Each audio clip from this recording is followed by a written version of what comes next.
Hello everyone and welcome back in my studio. If you're new here, very nice of you to watch this video. My name is Anna Maria Varju. I'm a fine artist living in the Netherlands and I've always worked almost exclusively from life. But right now I'm broadening my horizons by painting a lot from imagination too. So you see me standing in front of some works painted from imagination. This one is a very large canvas, which is partly from imagination and partly from observation, because I had some live models posing for me right here in my studio. And it's not finished yet. If you want to know more about the process and see parts of the painting process, then take a look at my channel and you see that I've posted 2 other videos in which you can see some of it. But the subject of today's video is something entirely different: my watercolors. So if you have been following me for a while, then you might know that I have been painting some watercolors for a picture book I'm hoping to get published. And I hope to paint all the pictures for the book this year. I've already started, even though I've not completed my other projects like the series of large paintings. But whatever, I do what I want. So I thought it would be nice to do a video about how I came to develop this idea, what sketching processes I went through, and at what point I am right now. So let's start with the first one straight away. It was on a very sunny day and I was walking with my son when out of nowhere came the idea to do a picture book about a Sardinian sheep. Now, those who have been to Sardinia might know that there are a lot of sheep there, and they are very beautiful, slim creatures with a very pointy, cute, rosy nose. And they are very different from a specific kind of sheep that lives here in the Netherlands, which is called the tesselaars. And these tesselaars are quite big, and some of them have this kind of porky snouts. I thought it would be nice to write a book or do a picture book about this Sardinian sheep who has come to the Netherlands when she was a little lamb, and she doesn't know anything about Sardinia anymore, but she dreams about it. And she lives among the tesselaars at Noppel de Zijl, which is a place at the sea near my hometown. And while dreaming about it, she decides to go to Sardinia, and she's held by a few animals. For example, this seal brings her along her way. And when she comes to Sardinia, she discovers that it is a very beautiful place, and she recognizes the nice smell of all those wild plants, the Macchia mediterranea. And she immediately falls in love with it, but then she encounters some problems. She meets the other sheep who all looks exactly like her, but she doesn't speak the language. She doesn't know what she can and what she cannot eat. She doesn't feel like she belongs, even though those sheep look exactly like her. So she didn't feel she belonged here in the Netherlands among the tesselaars, but she also doesn't feel like she belongs there in Sardinia. And then she gets caught in a mountain fire, and she's terrified and she cries because she wants to go back home. And what happens next I won't tell you, because otherwise I will spoil everything. So I walked a long way with my son, and I saw all those pictures in my mind, and when I came home I immediately took my sketchbook and I started drawing and in another book I wrote down the sentences that I might put into the picture book. So I'm going to show you now the initial sketches of Brebella, and they're all a bit mixed up, so anyways, just to get an idea. I hope the sun won't get in the way.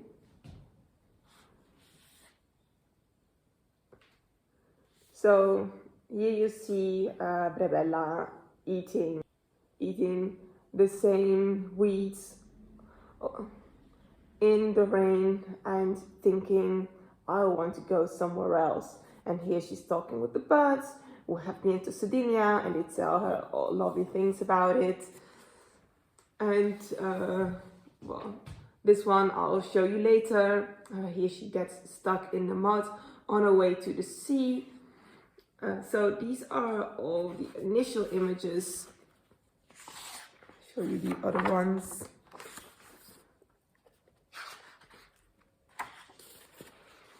Some I changed a bit. So these kind of sketches I started with. There are some more, but it's not important now. So right here you see what I just showed you. Here is Brebella in the rain, and she's thinking, why am I still here? I want to go to that sunny place those birds told me about. And right here you see her being completely stuck in the mud, and it's already getting dark, but there is the seal who is going to help her and bring her along her way to Sardinia. I have some other ones I will show you in a bit. So that is how it all started. Here are some other ones that are almost finished, but I'm not completely happy with all of them. So it's not like I make one and I say, yes, this is definitely going to be in the picture book. No, for example, this one over here, you see the sketch lying under it. This one I'm happy about the surroundings, but I think the sheep don't look as neat as I would want them to be. So I'm very happy about the way I did this part. So it is done with watercolor initially, and then I use soft pastels to add some more texture and details. I think this is exactly how the area near the sea looks over here. And this is one of Brebella arriving at Sardinia, and in the sea you see the tails of 3 tunas who helped her along her way, and the prickly pears, and Brebella, of course, very happy to be here. So I'll go a bit closer.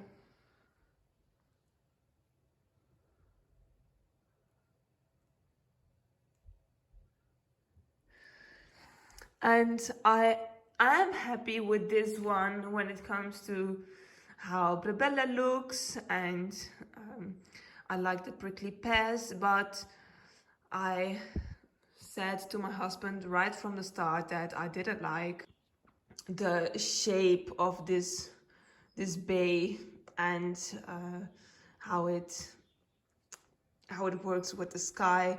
I think it is a bit of a weak shape, so it's a bit foolish of me to have continued with it, because when you are not happy with something as basic as that, then it just means that the composition isn't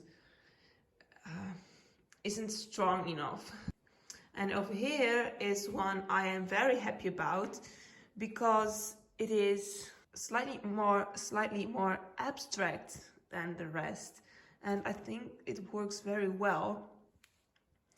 So I'll go a bit closer. This is over there you see Brebella, and she doesn't know what to do while all the other sheep are just doing their thing, eating. And you see that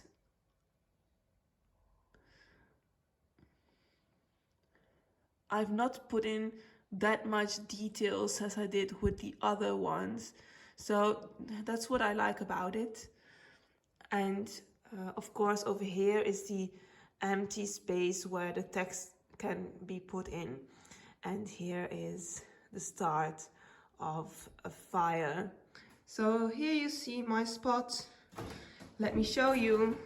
This is the alternative for the one you saw downstairs with the prickly pears.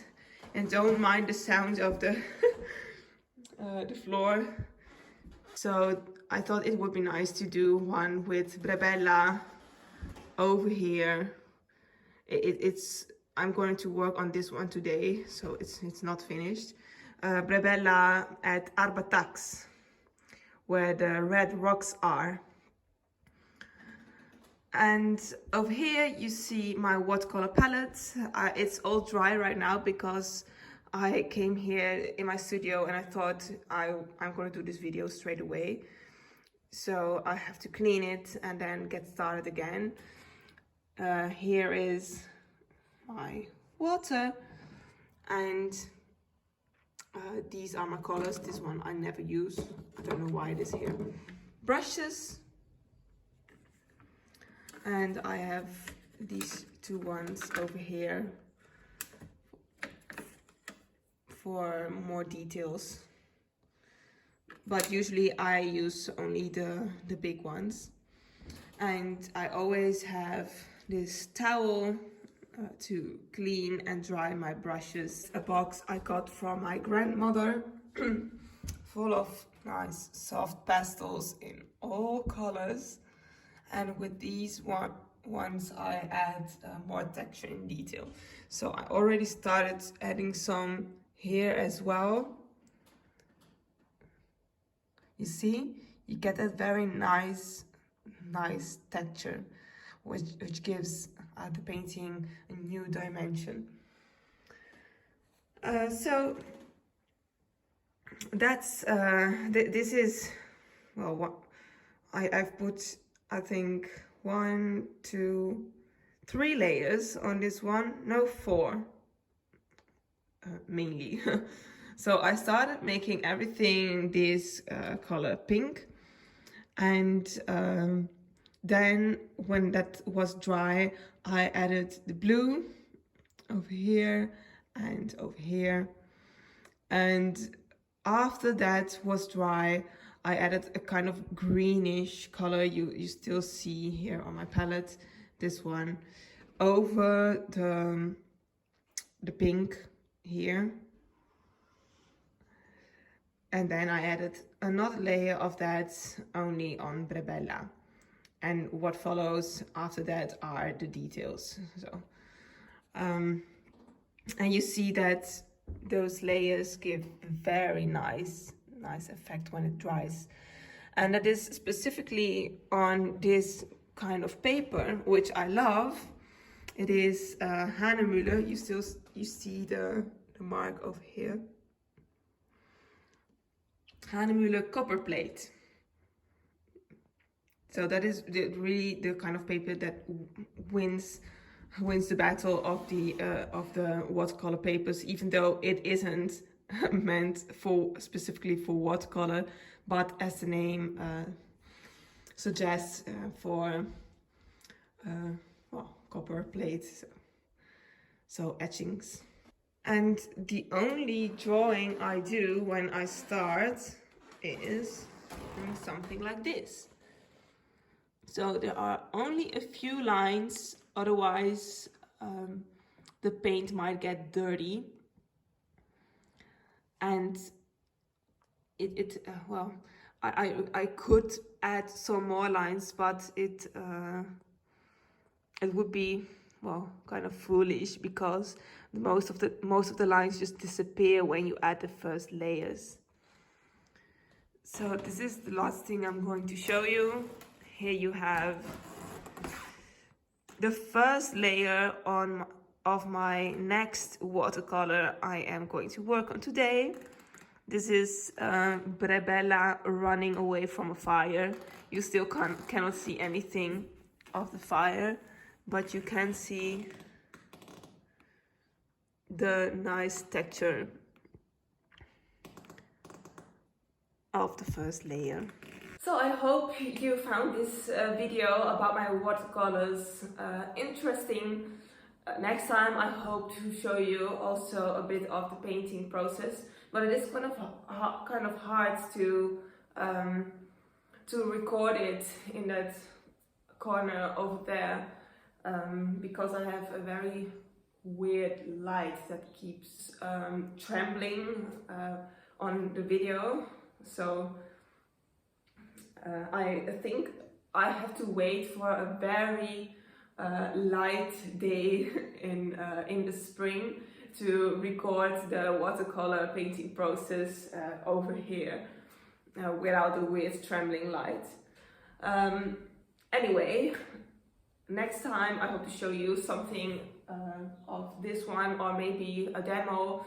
You always can write a comment below and do a request, so I know what people would like to see other than what I'm already sharing with you. So I'm going to work right now, and I'll see you next time, hopefully. Bye!